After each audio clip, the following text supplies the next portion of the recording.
یہ کتاب روشن کی آیتیں ہیں، ہم نے اس قرآن کو عربی میں نازل کیا ہے تاکہ تم لوگ سمجھ سکو۔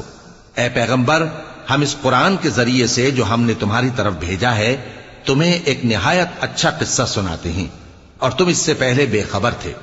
جب یوسف نے اپنے والد سے کہا کہ ابا، میں نے خواب میں 11 ستاروں اور سورج اور چاند کو دیکھا ہے، دیکھتا کیا ہوں کہ وہ مجھے سجدہ کر رہی ہیں۔